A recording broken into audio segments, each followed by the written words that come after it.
वक्त हमारे साथ बीजेपी से राजनांदगांव के प्रत्याशी जो कि भूपेश बघेल के अपोजिट उतरे हुए हैं सांसद संतोष पांडे, वो हमारे साथ जुड़े हुए हैं। संतोष जी, पूर्व सीएम भूपेश बघेल के खिलाफ जो आपके खिलाफ कॉम्पिटिटर है उनके खिलाफ एफआईआर दर्ज हो गई है, आपकी क्या रहेगी पहली प्रतिक्रिया सर?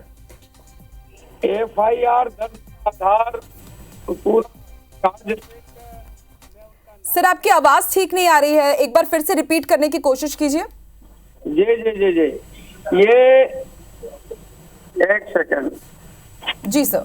महादेव का ऐप मामले में पूर्व मुख्यमंत्री भूपेश बघेल जी और बुरी तरीके से अब घिर चुके हैं। स्पष्ट हो गया है कि ये भ्रष्टाचार में लिप्त हैं।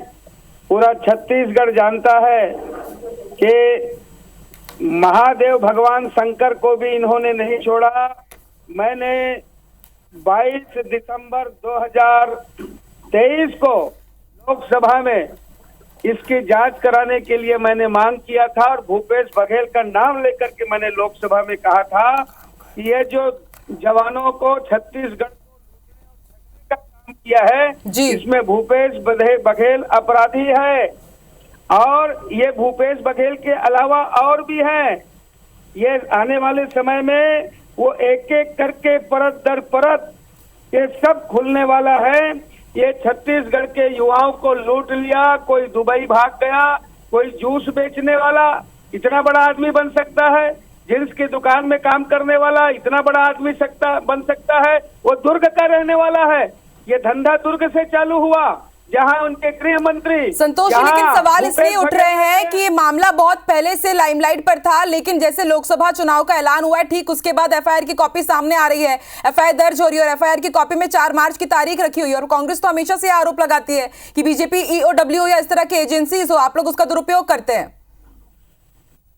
देखिए, इसके लिए कोई समय नहीं होता। ये क्या है, अब ये तो ऐसा है कि कहीं परिणाम आ जाता है तो ईवीएम को दोष देते हैं। ये कहीं कुछ भी होता है तो प्रशासन तंत्र को दोष देते हैं। आज जब इनके गिरेबान तक हाथ पहुंच रही है, ये भ्रष्टाचार में डूब चुके हैं, चार्जशीट में नाम आ गया, एफआईआर दर्ज हुआ है, तो ये जनता ये भरमाने वाले लटकाने भटकाने से इनका काम नहीं चलेगा। ये कुछ भी कहें, जो तंत्र है वो अपना काम करेगा, जांच एजेंसी अपनी काम करेगी और ये स्पष्टीकरण दे। ये दूध का दूध पानी का पानी साबित हो जाएगा। ये बोले ना आज इनके कोयले में आईएएस अधिकारी अंदर क्यों हैं? जी, ये सट्टा में, ये जुआ में, ये दारू में, ये सब में भ्रष्ट है। ये जनता जान चुकी है। तो इसका आपको लगता है सर कि आने वाले चुनाव में इसका कुछ असर पड़ेगा? संतोष जी, आने वाले चुनाव में बहुत ज्यादा असर पड़ेगा। पहली बात तो यह है कि ये राजनांदगांव को ठगने आए थे, ये पहले भी निपट चुके हैं। राजनांदगांव के कार्यालयों को ये सब ले जा चुके हैं तुरंत। यहाँ की जनता जानती है ये जितनी ये घटनाएं हो रही हैं ये उनके पाप हैं और ये पाप जो है अब धीरे धीरे ऊपर सतह में आ रहा है। जनता इसको कभी बर्दाश्त नहीं करेगी। ठीक है, बहुत बहुत शुक्रिया संतोष जी हमारे साथ जुड़ने के लिए, पूरी बात अपनी रखने के लिए। तो आप सुन रहे थे राजनांदगांव के ये बीजेपी प्रत्याशी है सांसद संतोष पांडे, जो इस वक्त पूर्व सीएम भूपेश बघेल के खिलाफ प्रत्याशी बनाए गए और इन्होंने कहा है कि एक एक करके जो पाप है इनके अब वो सामने आने लगे हैं। जब ये हारते हैं तो ईवीएम पर भी हार का ठीकरा फोड़ते हैं और अपने जो इस तरह के भ्रष्टाचार के काम है वो ईडी और ईओडब्ल्यू की कार्रवाई के नाम पर इसे छुपाने की कोशिश करते हैं।